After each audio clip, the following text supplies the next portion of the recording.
অনেক প্রোগ্রাম করতে গিয়ে দেখা গেছে আমাদের সামনে জল কামান বা পুলিশ দাঁড়িয়ে রয়েছে। যে গত বছর আমরা যখন গিয়ে মানববন্ধন করতে গেছি, পুলিশ আমার শাড়িতে ধরে টান দিছে যে গাড়িতে উঠে নিবে। অনেক কিছুর শিকার হয়েছি আমরা। তো এখন ভালো লাগতেছে যাক আমরা একটা স্বাধীন দেশে মানে এরকম একটা প্রোগ্রাম করতে পারতেছি বা জনসাধারণের পাশে এসে আমরা দাঁড়াইতে পারতেছি। আসসালামু আলাইকুম। আজকে আমরা রমজানের আমাদের কয়েকটা প্রোগ্রাম ছিল। একটা ছিল মানববন্ধন, তারপর হচ্ছে দুস্থদের মধ্যে আজকে আমাদের ধারাবাহিকভাবে যে ইয়েগুলা হচ্ছে। তো আজকে হচ্ছে আমরা 500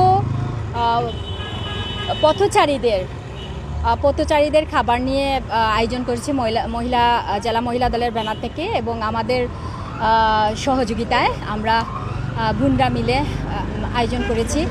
তো এই প্রোগ্রামটা সাকসেস হওয়ার জন্য আমার ছোট বোনের অক্লান্ত পরিশ্রম, তো সেই জন্য ওকে ধন্যবাদ জানাই।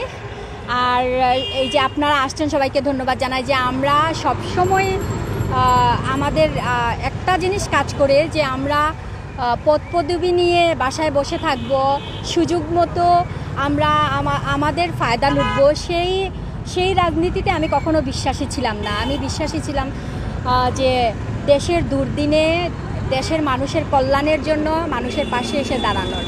তো সে ব্যতিক্রম হয় নাই। এটা সবসময় আমি দেশের কল্যাণে কাজ করে আসছি, এবং সেই জন্য আজকে একদিন হলেও যেন মানুষকে ভালো কিছু খাবার দিতে পারি আমরা, সেই জন্য আমাদের এই আয়োজন। আপনি কিন্তু আপনার 5 আগস্টের পূর্বে কিন্তু ছিলেন মাঠে, অনেকে কিন্তু বর্তমানে আপনার বসন্তের কুকিল হয়ে এসেছেন, তাদের উদ্দেশ্যে কিছু বলার আছে কি? ধন্যবাদ। আসলে এইটা নিয়ে কি বলবো, এটা সারা বাংলাদেশের নিয়ে সিলেটও একই অবস্থা। 5 তারিখের পর সবাই একটু সোচ্চার হচ্ছে। আমরা যারা তেগিরা ছিলাম তাদেরকে ধাক্কা মেরে পা ল্যাং মেরে ফেলে দেওয়ার মতো অবস্থা, এবং বিভিন্ন প্রোগ্রামে আমরা এটার শিকারও হচ্ছি। তো আমি বলবো যে এই বসন্তের কুকিল না, সুদিনে আসলে সুদিনে ফ্যামিলির পাশেও যেমন অনেক আত্মীয় স্বজনরা আসে, দলের পাশেও সুদিনে অনেক আসবে। সেই জন্য ত্যাগী যারা সিনিয়র পর্যায়ে আছেন বা নীতি নির্ধারক দলের, তাদেরকে বলবো যে অভিমানী যারা, তারা ত্যাগী যারা ভালোবাসে দলকে, তারা অভিমান করে বাট বেইমান নয়। দুর্দিনে আপনাদের পাশ থেকে সরে যাবে না, আবার সুদিনে এসে ফল খাবে না।